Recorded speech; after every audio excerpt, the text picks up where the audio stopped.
Un arbre généalogique, c'est magique. Il y a mon frère et moi, il y a mes parents, il y a les parents de mes parents qui sont mes grands-parents, il y a les parents de mes grands-parents qui sont mes arrière-grands-parents. Tu vois, ceci est l'arbre de ma vie et on peut remonter dans le temps jusqu'à l'infini. C'est comme une machine à remonter le temps. Que dirais-tu de retourner dans le passé avec moi? Je demande à maman, grand-maman et mon arrière-grand-mère de nous raconter comment c'était dans leur temps. Maman me raconte qu'elle adorait jouer à la marelle dans la cour de l'école et avec ses amis, elle jouait aussi au ballon durant la récréation. Quand maman était petite, durant l'été, le camion de Monsieur Cornet passait dans son quartier à chaque semaine. En entendant sa musique, tous les enfants accouraient pour acheter un cornet. Mais ce que maman aimait par-dessus tout, c'était les journées où la fanfare traversait la ville. Il y avait la musique, il y avait les gens qui marchaient au rythme du tambour, il y avait les majorettes, c'était la fête. Grand-maman me dit qu'à son époque, les télés avaient des antennes en forme d'oreilles de lapin. Les images étaient en noir et blanc. Elle me raconte aussi que plus tard, la couleur est arrivée et que les oreilles étaient bien plus jolies. Il paraît qu'à l'époque de mon arrière-grand-mère, avant l'arrivée de la télévision, c'était l'époque des films muets au cinéma. Dans son jeune temps, mon arrière-grand-mère prenait le tramway à Montréal. C'était avant les autobus et avant le métro.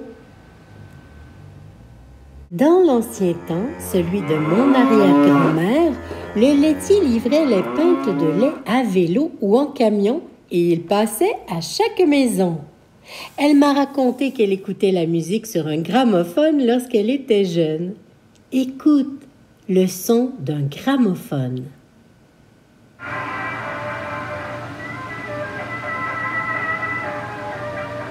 Après quelques années, il y a eu l'arrivée des vinyles et des tables tournantes avec des enceintes et des haut-parleurs pour diffuser la musique et les chansons. Au fil des années, les inventeurs ont trouvé des façons de nous faire écouter la musique sur des appareils portatifs de plus en plus petits. C'est un peu comme si le Walkman était le papa du iPod, le tourne-disque serait son grand-papa et le gramophone, lui, serait son arrière-grand-père. Il y a eu aussi l'invention du téléphone. Tu imagines un monde où on n'aurait pas de téléphone? Eh bien, elle était toute jeune quand les premiers téléphones sont arrivés. Elle a pu assister à son évolution car tout comme pour la musique et la télévision, la technologie du téléphone s'est beaucoup améliorée.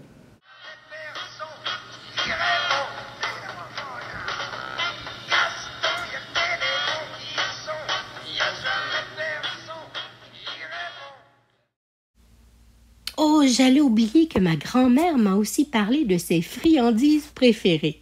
Elle adorait les soucoupes et lorsque la capsule fondait, à l'intérieur étaient cachées de petites boules sucrées. Les colliers en bonbons étaient vraiment très bons. Les bonbons aux fruits étaient succulents eux aussi, surtout ceux au melon d'eau. La gomme bazooka, la bubble gum et la juicy fruit, ça faisait de belles grosses ballons. Dans le bon vieux temps, on achetait une gomme pour un sou noir seulement. Wow!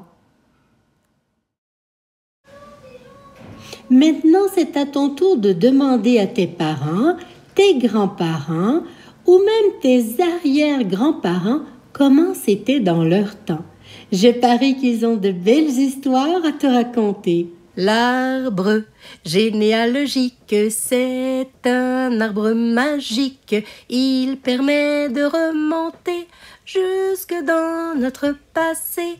L'arbre généalogique est un arbre fantastique.